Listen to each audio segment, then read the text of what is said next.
भागवत महापुराणम स्कंद 5 अध्याय 16 भुवनकोशाचे वर्णन. परीक्षित म्हणाला, जिथपर्यंत सूर्याचा प्रकाश आहे आणि जिथपर्यंत तारांगणासह चंद्र दिसतो तिथपर्यंतच्या भूमंडळाचा विस्तार आपण सांगितला. मुनिवर्य, त्यातही आपण असेही सांगितले की महाराज प्रियव्रताच्या रथाच्या चाकाचे 7 खड्ड्यांपासून 7 समुद्र तयार झाले होते. त्यांच्यामुळे 7 द्वीपांमध्ये हे भूमंडळ विभागले गेले. आता मी या सर्वांचे परिमाण आणि इतर लक्षणासह संपूर्ण विवरण जाणून घेऊ इच्छितो. कारण जे मन भगवंताच्या या गुणमय स्थूल स्वरूपात तल्लीन होते तीच त्याच्या वासुदेव संज्ञा असलेल्या स्वयंप्रकाश निर्गुण ब्रह्मरूप सूक्ष्मतम स्वरूपामध्ये सुद्धा तल्लीन होणे अशक्य आहे. म्हणून गुरुवर्य, याविषयी सविस्तार वर्णन करण्याची कृपा करावी. शुकाचार्य म्हणतात, महाराज, भगवंताच्या मायेच्या गुणांचा इतका विस्तार आहे की एखाद्या पुरुषाला देवता इतके आयुष्य मिळाले तरी तो मन किंवा वाणीने याचा अंत लावू शकणार नाही. म्हणून आम्ही नाम, रूप, परिणाम आणि लक्षणांच्या द्वारा मुख्य गोष्टी घेऊनच या भूमंडलाच्या वैशिष्ट्याचे वर्णन करू.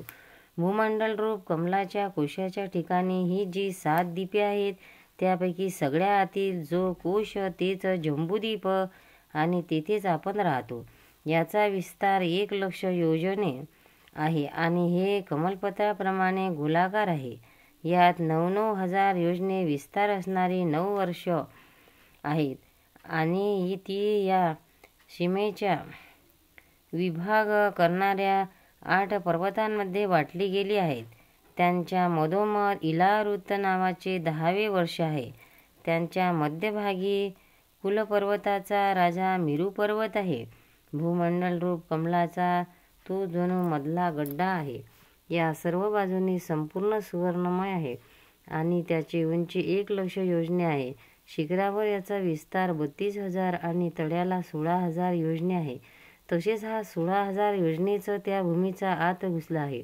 इलारुत वर्षाच्या उत्तरेला अनुक्रमे नील, श्वेत आणि शुंगवान नावाचे 3 पर्वत आहे.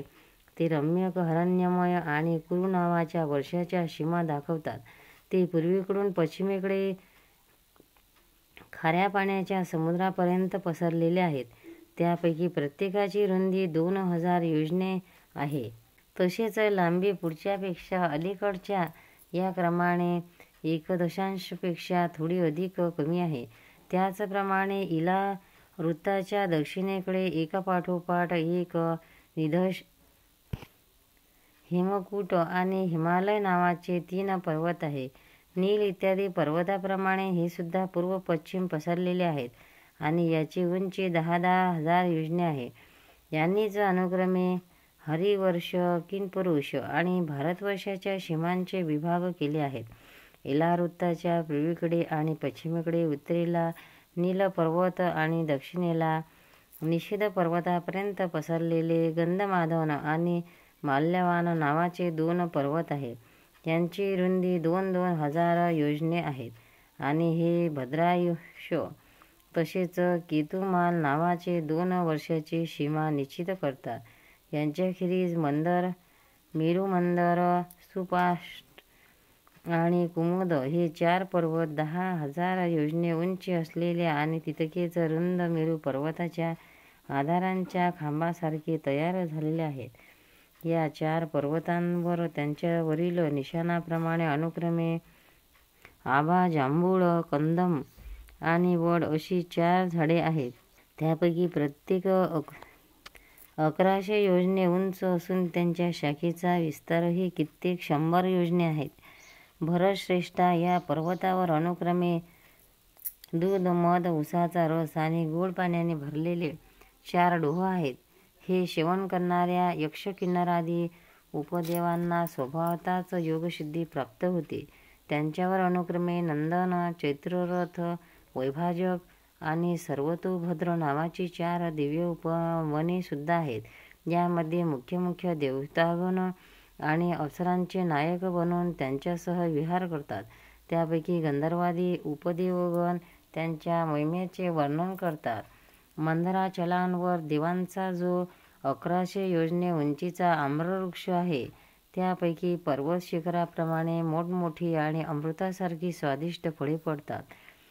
ती जेव्हा फुटतात तेव्हा त्यातून अतिशय सुगंधित आणि मधुर लाल लाल रस वाहू लागतो. तोच अरुणोत्सधा नावाच्या नदीतून वाहत जातो. ही नदी मंदिराचलाच्या शिखरावरून उगम पावून आपल्या पाण्याने इलावृत्त वर्षाच्या पूर्वेकडील भाग भिजवते. श्री पार्वतीच्या दासी असणाऱ्या यक्षपत्न्या या पाण्यात स्नान करतात. त्यामुळे त्यांच्या अंगातून असा सुगंध येतो की त्याला स्पर्श करून वाहणारा वायू त्यांच्या चारी बाजूंचा 10-10 योजनेपर्यंतचा सर्व प्रदेश सुगंधित करतो. याच प्रमाणे जांभूळ वृक्षापासून हत्तीच्या आकाराची बहुतेक बिनबियाच्या मोठमोठी फळे गळून पडतात. खूप उंचावरून पडल्याने ती फुटून जातात. त्यांच्या रसापासून जंबू नावाची नदी उत्पन्न होऊन मेरू मंदार पर्वताच्या 10,000 योजने उंच शिखरावर खाली येऊन इलावृत्ताचा दक्षिण भूभाग भिजवते. त्या नदीच्या दोन्ही किनाऱ्यावरील माती त्या रसाने भिजून नंतर जेव्हा वारा आणि सूर्याच्या संयोगाने ती वाळून जाते, तेव्हा तिच्याच देवलोकाला विभूषित करणारे जामुनंद नावाचे सोने बनते. देव, गंधर्व इत्यादी आपल्या तरुण स्त्रियांसह मुकुट, कंकण, करदोडा इत्यादी दागिन्यांच्या रूपाने ती धारण करतात. सुपार्श्व पर्वतावर जो विशाल कदंबवृक्ष आहे, त्याच्या 5 डोलीमधून मधाच्या 5 धारा वाहतात. त्यांची रुंदी 5 वावा एवढी आहे. त्या या स्तूपाच्या शिखरावरून वाहत येऊन इलावृत्ताच्या पश्चिम भागाला आपल्या सुगंधाने सुवासित करतात. जे लोक हे मधुपान करतात त्यांच्या मुखातून निघालेले वायू आपल्या चारी दिशा 100-100 योजनेपर्यंत याचा सुगंध पसरवितो. तसेच कुमुद पर्वतावर जो शतवल्श नावाचा वटवृक्ष आहे, त्याच्या पारंब्यांपासून खालच्या बाजूला वाहणारे अनेक नंद निघतात. ते सर्वांच्या सर्व इच्छेनुसार भोग देणारे आहेत. त्यांच्यापासून दूध, दही, मध, तूप, गुळ, अन्न, वस्त्र, शय्या, आसन, अलंकार इत्यादी सर्व पदार्थ मिळू शकतात. हे सर्व कुमुदाच्या शिखरावरून वाहत येऊन इलावृत्ताच्या उत्तरेकडील भाग भिजवतात. त्यांनी दिलेल्या पदार्थाचा उपभोग घेतल्याने तेथील प्रजेच्या त्वचेला सुरकुत्या पडणे, केस पिकणे अथवा थकवा येणे, शरीरातून घाम येणे, तसेच दुर्गंध येणे, वृद्धापकाळ, रोग, मृत्यू, सर्दी, उष्णतेचा त्रास, शरीर कांतीहीन होणे, अवयव मोडणे इत्यादी कष्ट कधीही होत नाहीत आणि त्यांना जमीनभर पुरेपूर सुख प्राप्त होते. कमलपुष्पाच्या गड्ड्याच्या चारी बाजूंना जसे केसर असतात, त्याचप्रमाणे मेरूच्या मुळाशी त्याच्या चारी बाजूंना कुरंग, पुरर, कुसुंभ, वैकक, त्रिकुट, शिशिर, पतंग, रुचक्र, निषद, श्रीनिवास, कपिल, शंख, वैदय्य, जारुंदी, हंस, ऋषभ, नाग, कालंजर, नारद इत्यादी 20 पर्वत आहे. याशिवाय मेरू पर्वताच्या पूर्वेकडे जठर आणि देवकूट नावाचे 2 पर्वत आहे, जे 18-18 योजने लांब आणि 2-2 हजार योजने रुंद आणि उंच आहेत. याच प्रमाणे पश्चिमेकडे पवन आणि परियात्र, दक्षिणेकडे असलेले कैलास आणि करवीर पूर्वेकडे पसरलेले आहे. तसेच उत्तरेकडे त्रिशृंग आणि मकर नावाचे पर्वत आहे. या 8 पर्वतांनी चारी बाजूंनी वेढलेल्या सुवर्णगिरी मेरू अग्नीप्रमाणे झगमगत असतो. असे सांगतात की मेरू पर्वताच्या मधोमध चौरस आकाराची आणि 1 कोटी योजने विस्तार असलेली भगवान ब्रह्मदेवाची सुवर्णमय नगरी आहे.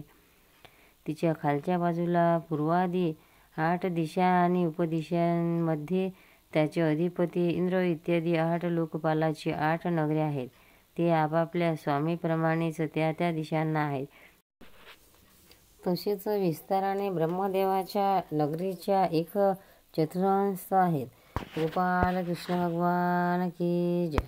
भक्तांनो, व्हिडिओ आवडल्यास व्हिडिओला लाईक करा, शेअर करा, सबस्क्राईब करा. तसेच बाजूला असलेल्या बेलवर क्लिक करा, म्हणजे याच्यापुढील सर्व व्हिडिओ तुम्हाला सर्वात आधी मिळत जातील. जय श्री कृष्ण.